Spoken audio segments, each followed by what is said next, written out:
Win 18! Win 19! 한! 자, 플레이오프 그림입니다. 그래서 제가 중계를 하게 될 게임은 이 게임과 이 게임이 되겠습니다. 그래서 내일 하게 될 거고, 많이들 재밌게 봐주셨으면 좋겠어요. 그래서 오늘의 뭐라 해야 될까, 프리뷰도 역시나 그래서 저 두 팀들을 위주로 진행이 되지 않을까 싶습니다. 뭐 개인적으로 가장 NFL이 재밌는 주간이 바로 이 디비전 라운드라고 생각이 듭니다. 저는 너무너무 재밌습니다, 이 주간. 왜냐면 와일드카드는 다소 좀 플레이오프에 끼면 안 되는 약팀들이 꽤 껴있거든요, 생각보다. 그래서 원사이드하게 진행되는 경우도 많고, 생각보다 좀 그런 경우가 있는데, 여기서 여기로 어느 정도 왔다는 순간부터 이미 좀 증명이 되어 있어요, 여러 면으로. 그럼에도 불구하고 누가 이렇게 확실한 우와 압도적인 강자가 아니라 이럴 일이 날 수도 있겠는데 라는 생각도 좀 동시에 드는 그런 현장이 딱 디비저널 라운드, 우리나라로 치면 8강전 정도 딱 되는 것 같아요. 경기 수도 많지 않아. 4경기밖에 없어서 사실 다 챙겨보기도 되게 원활하고 제일 NFL이 재밌는 주인 것 같아요. 요쪽부터 시작을 합시다. 제가 왜냐면 알기로 요 경기가 먼저거든요. 레이븐스 대 휴스턴이. 경기 내적으로 보면 사실 레이븐스가 압도적으로 유리해 보이긴 합니다. 일단 ESPN에서 보기에는 레이븐스의 84% 승리를 예측할 수 있습니다.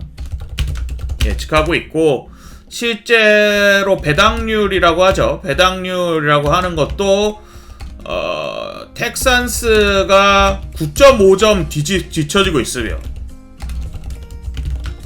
이게 보통 어떤 식 정도로 생각을 하면 되냐면 뭐 항상 그런 건 아니지만 대략적으로 홈팀이 한 3점 가져가요. 그리고 7점 차 이내, 즉 터치다운 하나 차 이내면은 보통 박빙으로 봅니다. 뭔 말인지 알겠죠? 근데 7점 차를 넘어서는 승부가 있다면은 엔간하면 좀 그 상대방 쪽으로 좀 기울었다라고 보시면 될 것 같은데, 물론 여기서 이제 홈팀인 레이븐스가 홈이거든요. 레이븐스에게 3점을 뭐 주면은 그래도 6.5점으로 터치다운 이내라서 박빙으로 볼 수 있는 거 아니냐라고 하실 수도 있겠지만, 그 박빙이냐 아니면 좀 원사이드냐에 딱 그 언저리에 그러니까 있다라고 생각을 하시면 될 것 같아요. 뭐 ESPN의 승리 예측은 아예 차원이 다를 정도로 압도적으로 유리해 보이긴 하는데, 그래서 경기 전반적으로 오늘 프리뷰에서 다룰 점은 사실 레이븐스가 이기는 법에 대해서는 그렇게 크게 얘기를 안 할 것 같습니다. 그게 무슨 말이냐? 레이븐스는 그냥 하던 대로 하면 이겨요. 네. 뭐 워낙 수비도 강하고 러닝 게임도 강하고 해서 하던 대로 하면 이기기 때문에 텍산스가 어떻게 하면 업셋을 할 수 있을까를 조금 게임을 여러 플레이들을 보면서 한번 얘기를 해보려고 합니다. 텍산스가 주로 어떻게 공격을 하게 되느냐에 대한 거를 한번 보도록 합시다. 텍산스의 게임은 보통 라인베커를 속이는 거에서 시작을 합니다. 그게 무슨 말이냐?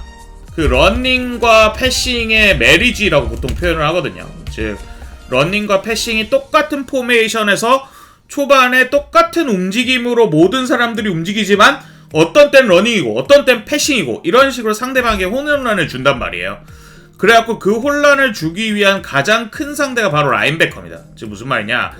대략 이렇게 서 있으면, 그쵸? 이렇게 서 있으면 얘 러닝을 마치 하는 것처럼 해서 요 뒤에 있는 요 1선에 뒤에 있는 라인베커진을 무조건 앞선으로 끌어내려. 어떻게든 끌어내리면 그 뒤에 있는 세이프티들이 있잖아요. 요 뒤에 있는 세이프티들이 있으면 요 세이프티들이 요 사이 공간이 비면서 여기를 노리게 되는 거예요.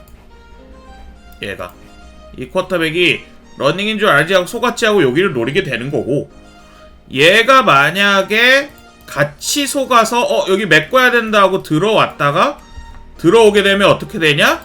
요 뒤를 노리게 되는 겁니다. 요 뒤를. 네. 그래서 어떻게 하냐? 이 라인베커가 1선으로 내려오면 그 뒷공간을 공략한단 말이에요. 이게 국룰인데, 흔한 말이로 요거를 어떻게 상대를 굉장히 잘했었냐면, 뉴욕 제츠가 시즌 중간에 보여줬던 경기인데,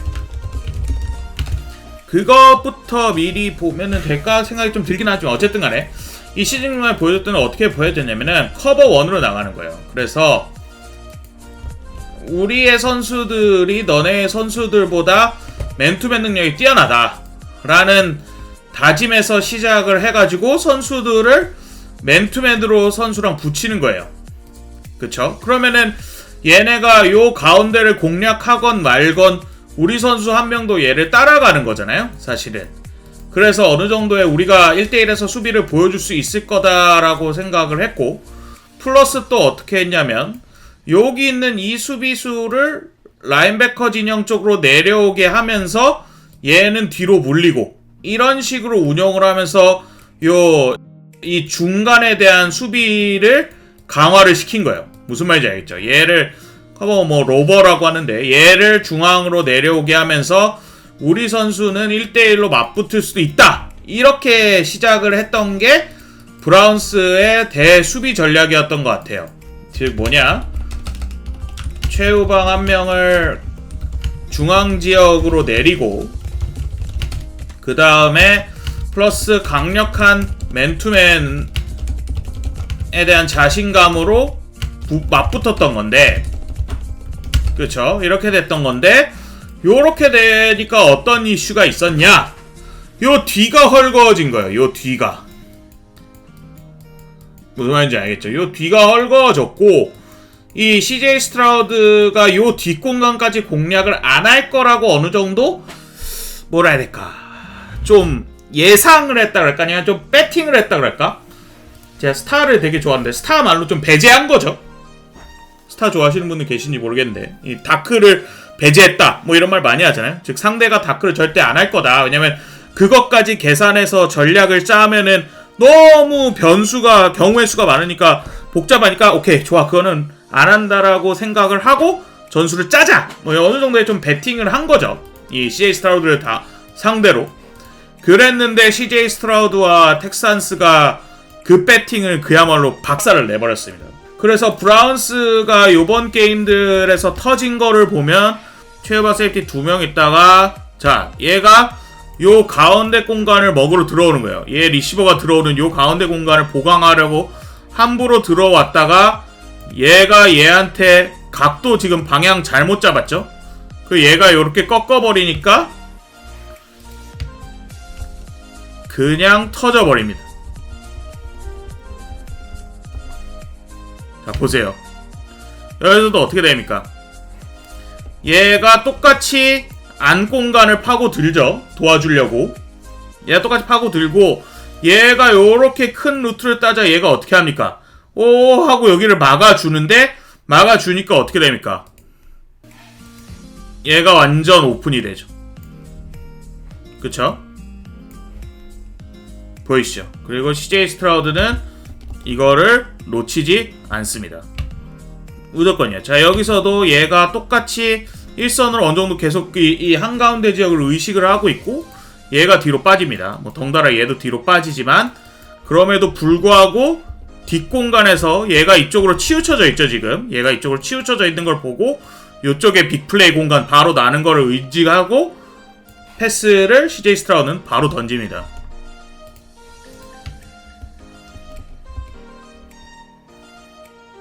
보이죠? 아쉽게 아마 공을 못 봤는데, 이런 식으로 텍산스가 자신들에게 뭐라 해야 될까, 배팅했던 브라운스의 수비를 그야말로 우리 이것도 할 줄 아는데 라는 생각으로 거의 터트려 버렸어요. 그래서 이번 게임은 사실 어떻게 보면 레이븐스가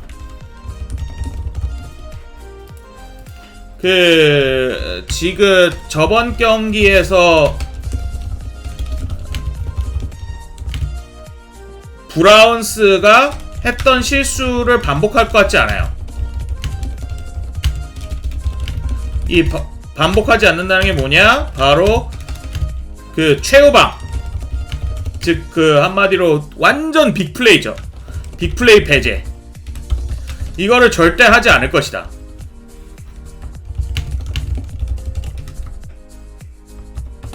뭔 말인지 알겠죠? 이걸 절대 하지 않을 거예요. 제 생각에는. 이거 만약에 브라운스전처럼 레이븐스가 똑같이 한다, 이러면은 진짜 게임 이번 게임도 진짜 순식간에 터질 수 있습니다. 그렇기 때문에 결국 중요해지는 거는 다시 원론으로 돌아가는 거예요. 즉 뭐 말이냐, 런닝이 먹혀서 라인베커를 최대한 내리고 그 다음에 그 뒷공간을 노리는 게 베스트일 수 있다. 그게 무슨 말이냐, 그림판으로 설명을 좀 드리면, 자 여기서 보면은 그 뒷공간에 대한 걸 뭐를 안 한다는 뜻은 뭐냐, 얘가 함부로 내려오지 않는다는 뜻이잖아요. 그쵸? 뒷공간에 대한 CJ 스트라우드가 존중을 한단 말은 얘가 함부로 내려오지 않는다는 뜻이에요. 그 말인즉슨 얘가 여기를 그만큼 더 자주 갈 수밖에 없고, 그 말인즉슨 뭐냐, 런닝에 대한 가능성이 훨씬 더 열릴 수 있다는 말이에요. 즉 런닝을 어떻게든 효과적으로 해야 얘가 이렇게 함부로 뒤로 물러나는 거를 막을 수 있다는 뜻입니다. 네, 그래서 게임의 의외로 핵심은 런닝에 있을 가능성이 굉장히 높아요. 제가 보기에는. 이게 아까 제치전인데 이 최후방 세이프티 2명이 얼마나 뒤에 있고 상대 리시버들의 빅플레이를 방지하고 있는지, 제치전에서 얘가 라인베커거든요. 엄청 뒤에 있어요. 여기는 내준다는 거야. 여기는 우리가 태클로 너네 막을 수 있어. 여기는 절대 내주지 않겠다라는 거를 뉴욕 제츠의 게임이 어느 정도는 이렇게 상대하면 된다라는 거를 보여줬던 것 같아요. 제 생각에는. 뭔 말인지 알겠죠? 다시 보여드릴까요? 자, 라인베커진이 런닝이 아닌 걸 확인하자마자, 런닝이 아닌 거 지금 확인했죠? 다 같이 확인했습니다. 그리고 그러자마자 바로 뒤로 물러나서 공간을 엄청 뒤에까지 먹으면서 리시버들을 앞뒤로 싸매고 있습니다. 얘 라인베커 뒤로 빠져있는 거 보시고요. 이런 식으로 게임이 진행이 될 가능성이 높습니다. 상대 수비가, 레이븐스가. 근데 이렇게 되면 어떻게 됐어? 이 앞에 공간이 다 빈다는 뜻이거든요. 그러면은 CJ 스트라우드가 굉장히 차분하게 요런 데다가 짧은 패스를 계속 연결하면서 플레이를 할 수도 있고, 혹은 가장 근원적이고 쉬운 해결책은 여기서 런닝을 갖다 박아서 얘네가 함부로 뒷선으로 이렇게 못 물러나게, 런닝에 한 2발자국이라도 더 속게, 이렇게 하는 게 사실은 베스트인 거죠. 그래서 요 플레이도 얘를 보면 되는데, 얘가 상대 런닝에 얼마나 늦게 반응하는지를 한번 보세요. 그래서 자, 언더센터죠. 보이시죠? 진짜 마지막 순간에 되어서 상대가 공을 받은 게 확인이 되자마자, 그리고 라인맨이 이만큼 나와 있는 거를 확인하고 나서야 런닝을 블로킹하려고 뛰어 들어갑니다. 네, 런닝 블로킹하러 뛰어 들어가요. 그 말인즉슨 뭐냐, 러닝한테 기회가 생기게 됩니다. 자, 러닝백인데, 러닝백 한번 보시면 엄청 공간 크게 생겨요. 여기 보이시죠? 이렇게까지 공간이 넓히게 될 가능성도 분명히 있습니다. 왜냐, 얘가 그만큼 반응이 늦는다는 건 뭐냐, 이 앞선에 있던 라인맨이 얘한테까지 가서 블로킹을 잡아줄 정도의 시간적 여유가 된다는 뜻이에요. 무슨 말인지 알죠? 얘가 만약에 시작하자마자 런닝이다 하고 앞선으로 튀어나오면 요 일선이 이렇게 정체가 된단 말이에요. 인간들로 인해서. 그렇게 되면 러닝백이 뛸 공간이 없는데 얘가 그만큼 늦게 판단하고 움직이게 되면서 오라인이 그만큼 쑥 하고 밀고 들어와서 자기가 좋아하는 브로킹 각을 잡을 수 있게 되고, 그렇게 되면 그만큼 러닝백에게 큰 기회가 생기게 될 수도 있으며, 지금도 보시다시피. 반갑습니다.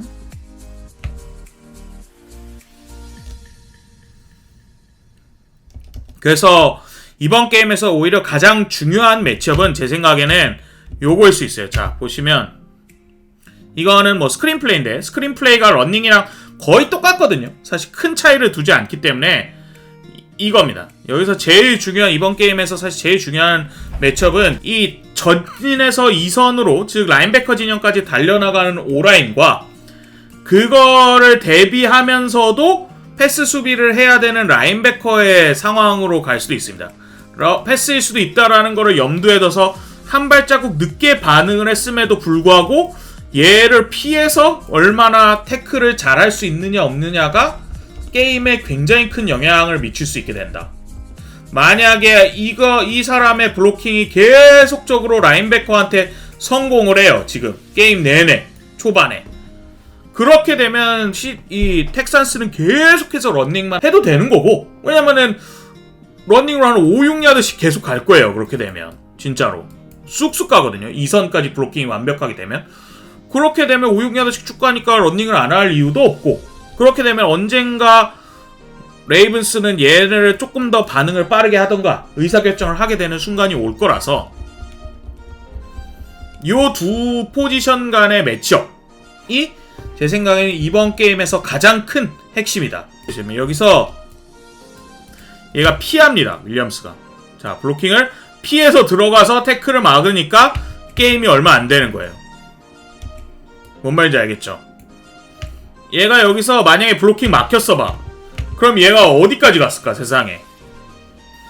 이것도 마찬가지인데. 자,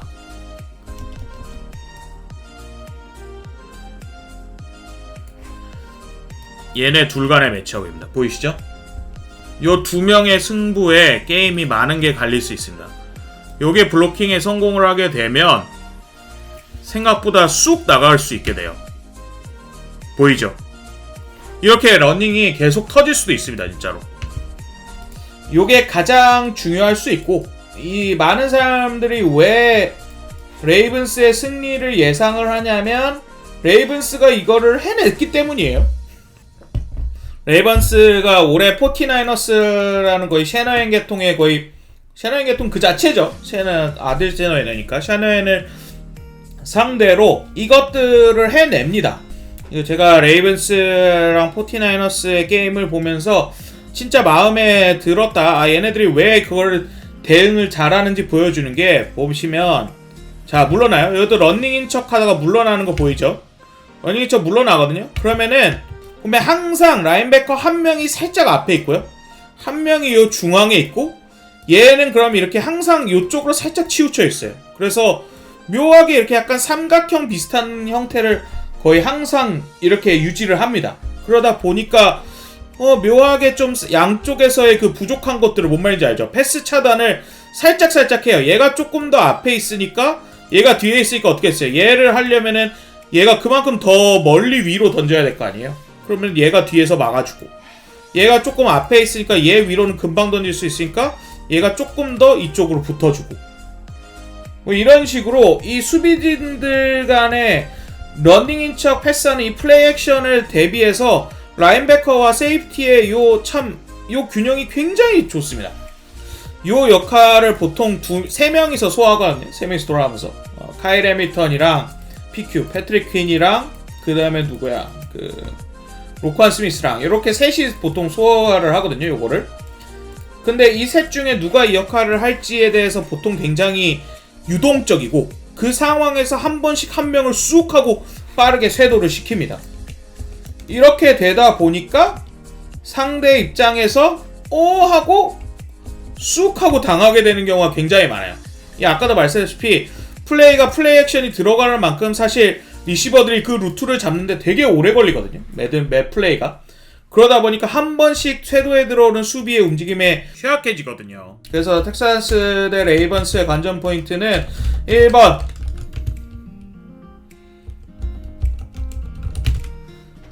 라마 잭슨이 마법이 기대가 됩니다.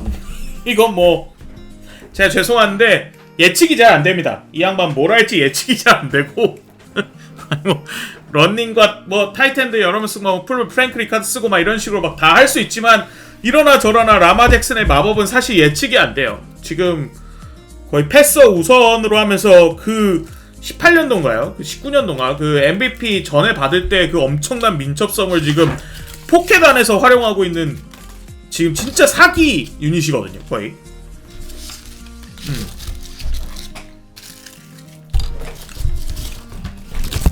그래서 정말 어떻게 될지 모르겠고, 그래서 전반적으로 보면은 확실히 라마 잭슨의 마법 대 뭐 드미코 라이언스의 저항인데, 이거는 요것보다는 오히려 이렇게 볼 수 있죠. 과연 새가 있습니까? 요거에 대한 거를 좀 볼 수 있긴 하죠. 네. 두 번째는 텍산스의 업셋일 건데, 이 업셋의 시작은 아까 보여드렸듯 러닝에서 시작될 것이다. 특히나 러닝에서 여러분들이 만약에 게임을 보게 된다면 이 전진하는 라인맨과 라인베커의 블로킹 싸움, 요거를 중심으로 게임을 보기 시작해도 아마 높은 확률로 재밌지 않을까라는 생각이 저는 좀 듭니다.